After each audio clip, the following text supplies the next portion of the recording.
Did you think we would get a year of this? I mean, I didn't even think we would get a fucking whole year of this. I'm not gonna lie. I'll tell you this much, okay? What's going on right now in northern Gaza, especially, is incredibly dire. At this point, like I don't even fully know how to deal with the situation. I don't know how we're gonna actually how there's going to be any sort of like movement in the positive direction. I'll be honest with you. Like this morning, I started off my day. I'm talking to my accountants, right? And past that, like I'm also simultaneously talking to a dude in northern Gaza right now. He's a journalist. He's a journalist and he's a fan. He's a member of this community. So this is Hassan and this is Ismail. In the middle is Hassam Shabbat. Hassam was 19 years old. Hassam is 21 years old. Ismail was 27. Israel killed Hassan and Ismail. Israel threatened Hassan multiple times before assassinating him. And they killed him specifically because of his coverage, for the record. Straight up. They literally said, you know, we don't like your coverage. We're going to kill you over and over again. They threatened him over and over again. This is a constant for journalists in Gaza. Bizan gets death threats on a regular basis. Obviously, Motaz got death threats on a regular basis, as you know. And they were getting these death threats specifically because of their coverage, okay? Hassam, sorry. I'm talking to Hassam right now. He reached out a while back. I didn't see his original DM reaching out to me a while back to get on the show, right? He was like, hey, I'm a journalist in North Gaza. I want to talk. Like, I would love to get on your broadcast and talk to you about what's going on.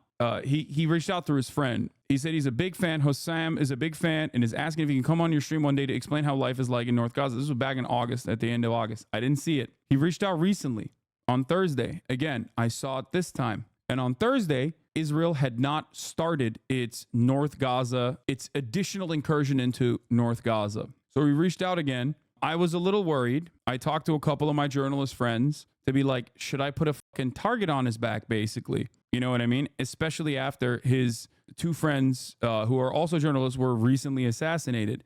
Because that's a real calculation that I have to make. When I talk to someone who is in Gaza and I bring them up on the broadcast, or if I bring them on the broadcast and talk to them, there is a likelihood that people in the Western world see that and they get punished for it. That is a real calculation. Now, these guys are so fucking brave, okay? They're so brave. They know that already. So I have to ask them ahead of time to be like, hey, if I have you on, like, you know, I'm a little worried about the extra scrutiny that you are going to get. And he said that it was fine and that unfortunately he can't talk at this point. And that they asked all the residents in the north to evacuate to the south in a way to ethnically cleanse the north, but we're not leaving, and he's staying, and he's reporting till his last breath. I don't think I can come on your stream anymore, maybe if things calm down, but if they don't, and I don't make it, please pay tribute to me on your channel and keep talking about Palestine. Much love from the north. That's an insane conversation to have with a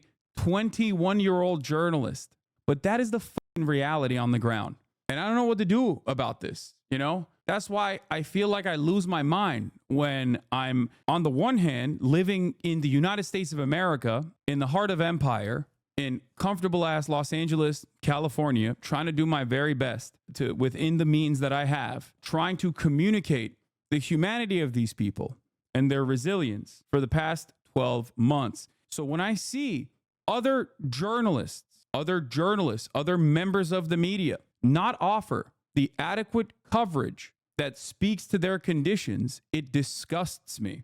When I hear people in the Western world talk about their fears of anti-Semitism on college campuses spreading because there are students who recognize the reality on the ground and want to protest against these atrocities because they see what is right and they see what is wrong and they do not have the social conditioning that others do. And then they get brutalized by our domestic police and smeared as anti-Semites. And then that's the main point of contention, like the feelings of Western Americans, the feelings of American students who have been propagandized to such a degree that they are objectively hysterical because they associate Israel as a core part of their identity. Some cynically do it, some genuinely believe it. At a time when anti-Semitism is rising, but we are only focusing on the wrong avenues because all of these institutions that are supposed to be talking about anti-Semitism or defending against anti-Semitism are so deeply invested in the continuation of the Israeli apartheid and genocide, it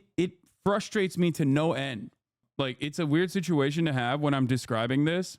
And there are still people going, you support Hamas, so you do support terrorists. I don't know what's wrong about that. Like, I just described to you an active dialogue that I'm having with people that are currently withstanding genocide, currently experiencing genocide, and people that have been killed by the genocidaires with my tax dollars for the coverage that they've offered. And you just so shamelessly turn around and you go, well, you support Hamas, you support terrorists. I don't know what's so wrong about that. I don't know. I don't know what will change the mentality of a lot of these people. I don't know if there is any pivotal turning point for some of these people. I think they just don't care. They're just locked in. This was Ken O'Keefe 10 years ago. 100%, without reservation. I support the right of self-defense. Without any doubt, I would be involved myself in violent resistance if I were a citizen of Palestine or Iraq or Afghanistan. This perspective is from 2010. What's really interesting about it is that this is like Ken O'Keefe, U.S. Marine guy. I don't really know who this guy is, but I will tell you this much. This is a perspective that's shared by literally every single Israeli general, okay? They have openly said that. I don't know who the fuck this guy is. I don't know his background. I don't really give a shit about his perspective here. You know why I don't give a shit about his perspective? Because the idea that you would join a resistance group if you were under those same circumstances is literally shared by Ehud Barak. It is shared by Ben Gurion recognized this. Former Shin Bet leaders have said this. I don't need to hear it from some fucking American guy. It is an obvious perspective. It is so obvious that every single fucking Israeli former prime minister and general has reiterated it. They have said time and time again, if I was on the other side of that border, I would be fighting. It makes sense. It makes total sense. Yeah, and here's Columbia campus. At this point, it's almost funny that students on their own campus are outside agitators, but Columbia opened the gates to let in an unaffiliated Zionist organization with a tractor trailer full of shit to occupy that very same lawn today. Yeah, that's it. Your own students can't protest against your involvement with an apartheid, with the state that does apartheid, but an unaffiliated non-campus organization can come in and literally occupy the same space that you brutally suppressed your own students on. This is Kibbutz Be'eri, about 3 miles from Gaza, and reminders of the massacre are everywhere, like the burned out house you can see behind me. It's where Hamas murdered Yuval Haran's father and kidnapped his mother and 6 other members of the family. It's just one of the traumatic stories that Israelis are reliving today, a year after the October 7th attack. The attack began with Hamas terrorists shooting their way out of Gaza. Shooting their way out of Gaza is a 10-10 line. Yeah, it's like a weird editorial quirk that they like kind of left in there that goes against the prevailing narrative that these guys are, they were living happily inside of Gaza and then they anti-Semitically decided to attack Israel. Yeah, they were. Like the Warsaw Ghetto Uprising. They shot their way out of their concentration camp. It's 100% correct. If you are knowledgeable on the matter, then you recognize, obviously, Israel sets the standards for the violence. Thing is, a lot of the October 7th coverage rings hollow when you've used it to justify genocide for the past 12 months. You can't try and relitigate this stuff when people have heard it, the exact same sentiment expressed over and over again. Anytime a school is bombed, anytime a mosque is bombed by Israel, anytime an orphanage is struck by Israel and tens of thousands of children are burned and dying in the rubble, and Israel's like, well, remember October 7? Yeah, dude, we know. But the reality is you can't message your way out of the actions at this point. To launch a pitiless attack on young people attending a music festival. It was chaos, a killing spree, and mass kidnapping. Another thing that's pretty crazy about this situation is that the music festival was being conducted on the border of a goddamn Israeli open air prison. Not only was it being conducted there, but there was obviously information ahead of time that this would not be a good idea. Israel, in all of its hubris and arrogance, let it happen anyway. Yeah, zone of interest, 100%. They didn't give a shit. They even extended the fucking Nova Music Festival by 1 day, despite forewarning that it would not be a good idea. Why do we know all of this? Because there's an active lawsuit against the Israeli government. Just so you know. You won't know, you might not hear about it in American news, but obviously, if your fucking loved ones died, you probably want answers for it. You know, regardless of how much you want death and destruction from those who killed them. I think you're going to want to know what kind of like security flaws existed, and you're going to want closure, which is why the family members of those who were killed at the Nova Music Festival have opened up lawsuits against the Israeli government. Everything you need to understand about Israel, or everything you want to contextualize about like Israeli actions post October 7, can be defined with one very simple, albeit reductive concept. The Israeli government cares more about bloody imperial ambition and conquest than they do about the livelihoods and their lives of their own citizens. That's it. That was clear from October 7, when there were Palestinian resistance forces and even other unaffiliated elements like criminal elements and whatnot that penetrated the Israeli border wall and went into Israel proper. And they were wreaking havoc, overtaking positions, taking over military command. And Israel's first action was to bomb Gaza. Israel's second action was to bomb its own citizens. They were more predisposed with immediately punishing Gaza. Israel's response was immediate. It bombed Gaza, then sent in ground forces. The mission? To destroy Hamas and rescue the hostages. A year later, neither has been accomplished. 97 hostages taken on October 7th are presumed still to be in Gaza, along with 2 million Palestinians trapped in a sliver of land the Israeli military bombs every day. The target, they say, is Hamas. The collateral damage can be anyone else, no matter how small. Okay, I'm not gonna lie, this is kind of brutal. CBS Morning's kind of fucking, I mean, they started off with the both sides shit, but goddamn. They're arriving at like what many people recognize like pretty early on. Here's hoping that this is a genuine change of attitude. In the 1 year anniversary of October 7, if they're still being like, yeah, dude, Israel's blowing shit up, it's completely unacceptable. That's definitely a change of attitude overall from their regular coverage. Calling it collateral is still demonic. I agree. I agree. Make no mistake. It's still not where it's supposed to be if this was honest and decent reporting. But, you know, it is a change of attitude that I do recognize. Hamas leader Yahya Sinwar, in hiding, is stalling on a deal and vowing to fight on. I spoke too soon. That is an abject lie.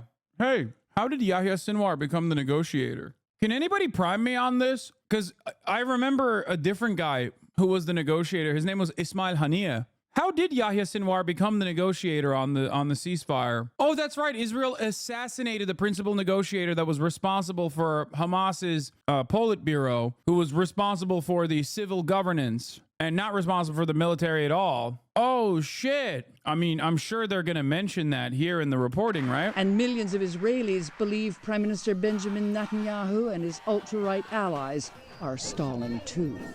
We see that our government are full of excuse my language, and they do nothing. Our prime minister is a liar.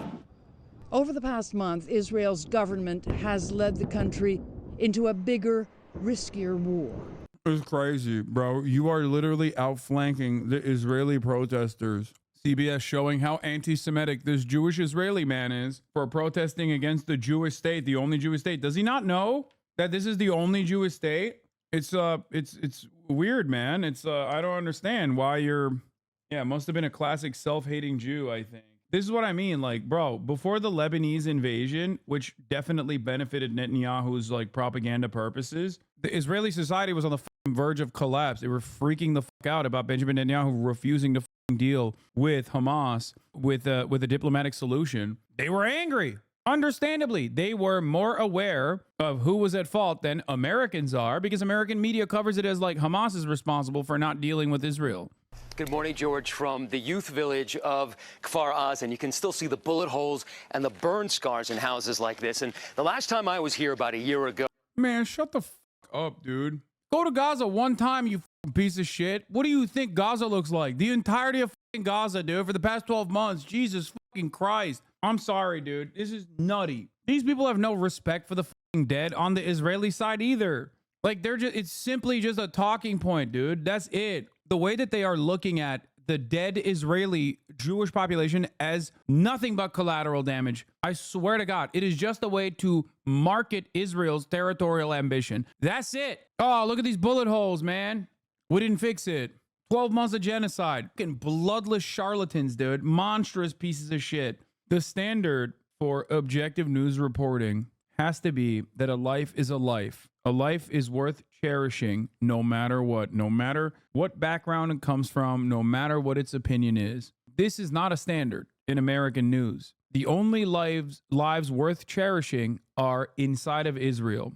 All the lives that have been lost, all the lives that have been taken, cut short by the Israeli military are simply treated as collateral damage over and over and over again. Let's see what VP Vice President Harris, running for president right now, Second Gentleman Mark, October 7, Hamas attacks on Israel. Let's see how they... In a few moments, Doug and I will plant a tree here on the grounds of the residence of the Vice President of the United States.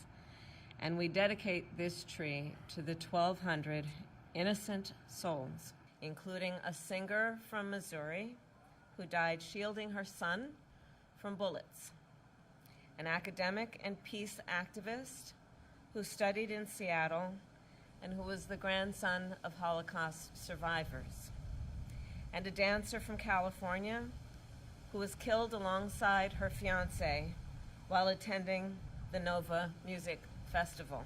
Can you imagine the coverage of the 43,000 dead Palestinians, all that had similar dreams, aspirations, like people who were committed to a life of education, you know, things of that nature? No, of course not. You wouldn't have enough time to talk about it. This is, once again, exclusively humanizing Israelis and simultaneously omitting the humanity of Palestinians. Make no mistake. If you cared about the humanity of all people, you would have stopped Israel a long time ago and given a lot of these people in Israel the time to grieve instead of using the slain as a mechanism to do genocide. You made the dead party to your actions. It's gross. It's a super gross, super shallow way of analyzing and contextualizing the situation. I'm sorry. I don't give a fuck. That's it. Sorry. You don't care. You do not give a shit. Does this help the election though? Fuck no, dude. What do you mean? It's like Biden's least popular policy is the continuation of Israel's genocide, is literally his least popular policy. He's losing to Trump by like 25, 30 points. And Kamala Harris is like desperately ran in that exact same direction since she became the candidate for no reason, like literally zero reason whatsoever. By the way, this omission is the exact same false narrative that was presented on October 7 as though this was the pivotal act, the first step in this Israeli war, because Israel did October 7 numbers every time they invaded Gaza, every single time prior to October 7. And to not mention that, or the 75 years of apartheid, or the numerous other forms of dominating the Palestinian population and the ethnic displacement that had to have happened in order for Israel to even exist, within the context of how October 7 could have happened, is the exact same shit that she's doing here, which is never covering and never offering any lip service, even no recognition whatsoever to the Palestinians that have been ruthlessly slaughtered for 12 months and continue to be slaughtered every single day with the bombs that she and her administration is gladly shipping off to Israel. Again, 2 decades of relative peace was shattered on October 7. Relative peace doing an unimaginable amount of weightlifting here. Relative peace for who? Relative peace for the Israelis that were living inside of the apartheid regime, sheltered from the victimhood, sheltered from the worst aspects of said apartheid regime, the violent ways in which it has to exist. Yeah, relative peace for them. October 7 was the one instance where there was no peace, where that violence was actually distributed back inside of Israel. A violence born out of desperation, a violence born out of apartheid and permanent occupation for a group of individuals who saw no way out but to fight their way out. That's it. That's literally it. And that same omission exists right here. Yeah, the planting of the tree is also symbolic, which is the eco-terrorism that Israel engages in. We've talked about this quite a bit, obviously, which is so insidious and crazy. You give money to Israel to plant trees, not realizing that that tree planting mission is happening on top of the olive groves that once were there, that were destroyed by the Israeli occupying force, on top of Arab villages where Palestinians lived for hundreds of years, in an effort to westernize the land and make it seem more Western facing. So in this moment, on the 1-year commemoration of October 7, what is asked of us? First and foremost, I believe that we must never forget. I will never forget October 7, and the world must never forget. Yeah, never forget. I know. Never forget means like, just for 9/11, just for October 7, always forget if Israel is, please forget all the things that Israel has done to the Palestinians since then. Please don't even think about it, actually. Just think about this. We must work to ensure nothing like the horrors of October 7 can ever happen again.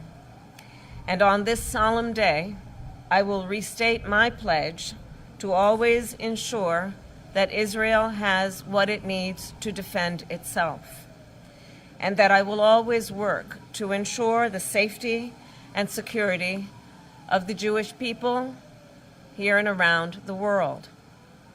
What is asked of us? We must reunite the hostages held in Gaza with their families, and I will never stop fighting for the release of all the hostages, including the American citizens, living and deceased. Omer. Unless they're killed by Israel, in which case, suck my dick, for the record. You can't reflect on 10/7 without reflecting on everything that came after and what like 80% of her base would like her to renounce, or what came before it.